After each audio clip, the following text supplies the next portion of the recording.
Hello everyone, in this video I am going to tell you 10 things you must know before buying your first betta fish. So let's start the video. So the first thing you need to know before buying your first betta fish is that you will need to cycle your fish tank before you get your betta fish. Now cycling a fish tank is basically a process of housing beneficial bacteria in your aquarium. Now these bacteria are very important to convert harmful ammonia which is produced by your fish waste and uneaten fish food in your aquarium. If your fish tank is not cycled, then your fish tank will not have these beneficial bacteria which can cause ammonia build up in your aquarium, which can be deadly for your betta fish. That's why cycling a fish tank is very important. Now there are different ways to cycle your fish tank. You can do fish in cycle or you can do fishless cycle. Now I will not go into all the details of how to cycle your fish tank because I have already written several articles on the topic. So I will make sure to put the links to the articles that I have written related to fish tank cycling, so you can easily check it out and decide on which method you should go for when it comes to cycling your fish tank. If you ask me, then you should go for fishless cycle, because in fishless cycle you are not stressing your fish to cycle your aquarium. The another thing you need to know before you buy your fish tank is you need an aquarium water test kit. Now getting an aquarium water test kit before you even get your betta fish tank is important because first of all you will need an aquarium water test kit to test your aquarium water for ammonia, nitrite and nitrate to know whether your fish tank is actually cycled or not. And as I mentioned earlier that you should first cycle your fish tank and then add betta fish in your tank. That's why you will need to get an aquarium water test kit before you buy your betta fish. Now besides checking the ammonia, nitrite and nitrates level in your aquarium water test kit also allows you to test the pH in your aquarium. I will put a chart now showing all the ideal water parameter ranges that are ideal for your betta fish. The third thing you need to know before buying your betta fish is that you need to dechlorinate your aquarium water before you put your betta fish in the tank. Now dechlorinating your aquarium water is basically essential if you are using tap water in your aquarium. This is because tap water is generally treated with chlorine to purify the water, and chlorine is harmful for fish. That's why you need to remove chlorine from your tap water to make the tap water safe for your fish tank. Now there are different ways to dechlorinate your aquarium water. The easiest and the most convenient way is to add a few drops of dechlorinator into your aquarium water to remove the chlorine from your fish tank. Now there are different dechlorinator solutions available in the market. I use CARNIVOROUS Prime and I have also used API dechlorinator. So you can choose any between the two to dechlorinate your aquarium water. The next thing you need to know before buying your betta fish tank is that ideally you should have a bigger fish tank for your betta fish. This is especially important if you are a beginner. So if you are a beginner, you should try to get as big of a fish tank for your betta fish as you can, generally speaking. Now you can keep betta fish in as small as 3.5 gallon tank. However, it is very difficult to keep a betta fish in that small of a tank because the water parameters change very rapidly in a smaller tank compared to a larger tank. So if you are a beginner, you should get at least a 5 gallon tank for a single male betta fish. Ideally, you should try to get even bigger tank than that. For example, a 7.5 gallon tank or a 10 gallon tank. It will just make it easier for you to maintain the fish tank. I own a betta fish tank and the size of my betta fish tank is 7.5 gallon tank. So overall, you should try to get as big of a fish tank for your betta fish tank as you can. The next thing you need to know, and it is often overlooked, is that you need some sort of padding to put below your fish tank. Now you can use any padding. Like in my aquarium, I have used a foam padding to put below my fish tank. You could use yoga mat to put below your fish tank.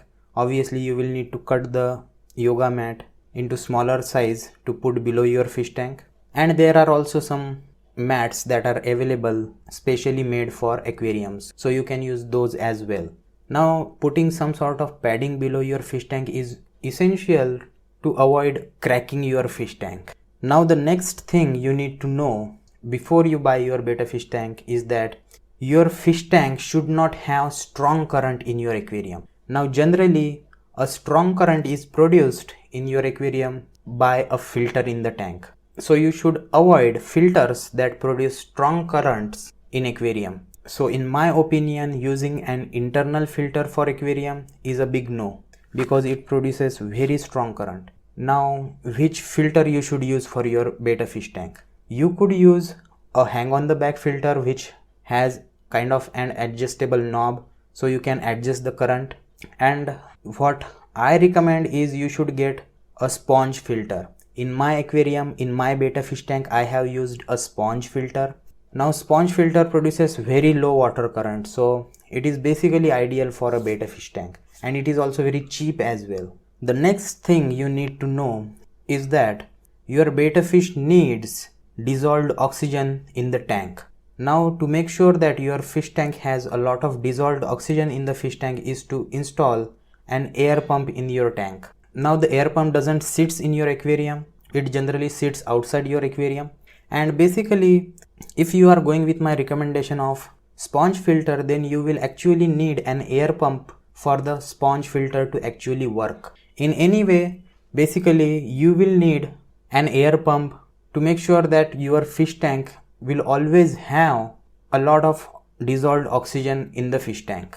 Now it is not like only air pump can add a lot of dissolved oxygen in your fish tank. Basically the way to add a lot of oxygen in your fish tank, or to make sure that your fish tank always has a lot of oxygen, is that you need some sort of surface agitation on the surface of your aquarium water. Now an air pump happens to create a lot of surface agitation on the surface of your aquarium water, and that's how it adds oxygen in your aquarium. Now for example, another way to add oxygen in your fish tank could be if you are using a hang on the back filter. The filtered water that come into the aquarium through the hang on the back filter generally creates a lot of water agitation, which helps to oxygenate the fish tank as well.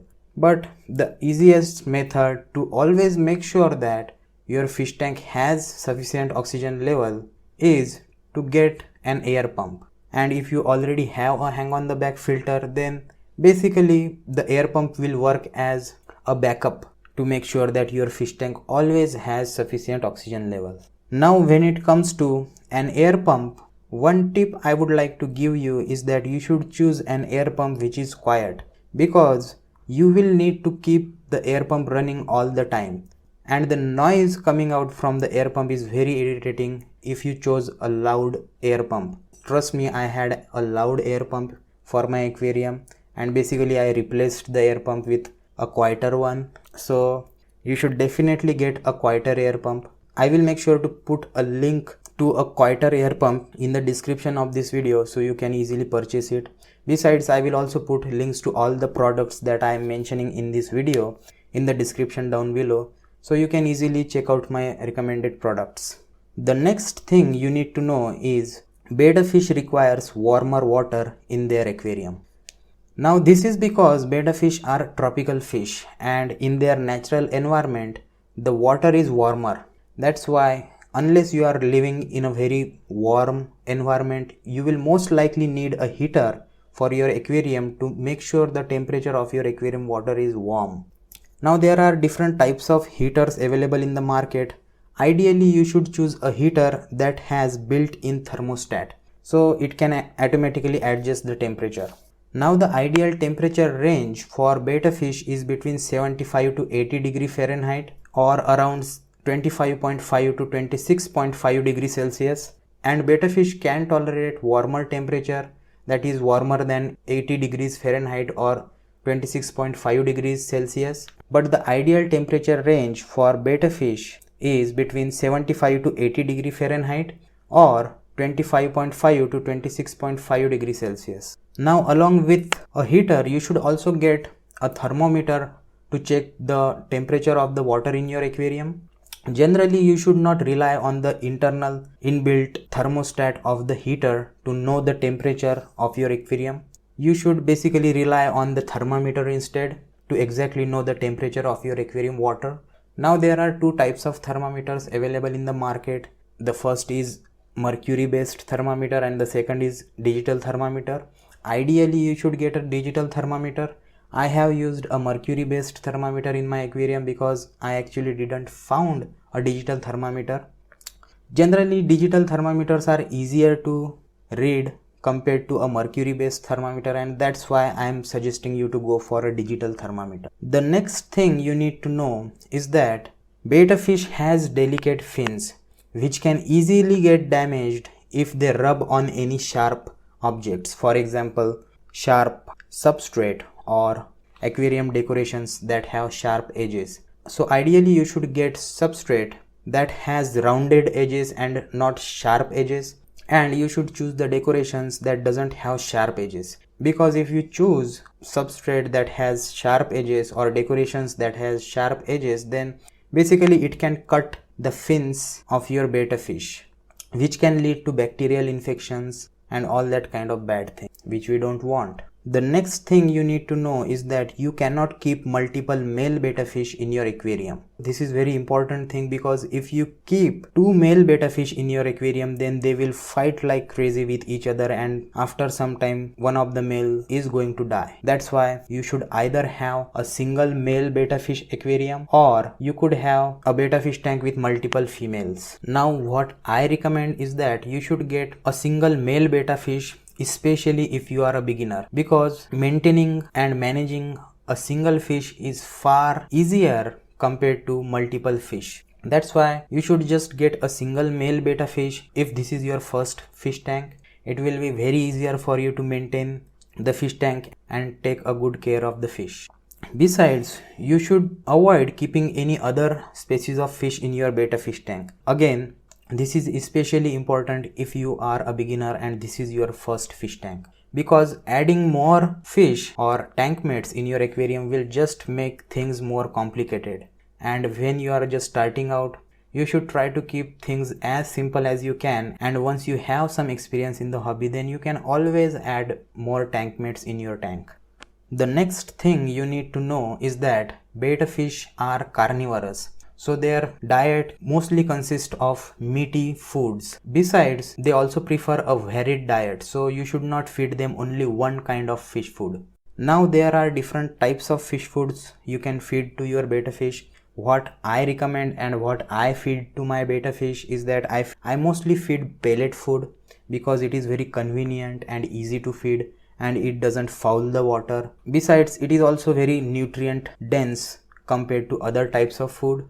And another food I like to feed my betta fish is freeze dried food, because in freeze dried food there is no risk of transferring any harmful bacteria and virus in the fish tank, which is a possibility if you feed live food to your fish. And obviously you can also feed live food to your fish, but then there is always a risk that the live food may transfer any harmful bacteria and virus in your betta fish tank. So if you want to feed live food to your betta fish tank, then make sure to get the live food from a reputed source. The next thing you need to know is that you should never overfeed your betta fish. It is totally fine to underfeed your betta fish if you are in doubt. If you are in doubt, underfeed your betta fish, but don't overfeed your betta fish, because underfeeding your betta fish is not going to cause any issues most of the time, but overfeeding your betta fish is most likely going to cause issues. Now, how much you should feed your betta fish? It really depends on the type of food you are feeding to your betta fish and how much time you have to feed your betta fish. For example, if you want to feed pellet food to your betta fish, then you should feed maximum 2 pellets 2 times every day.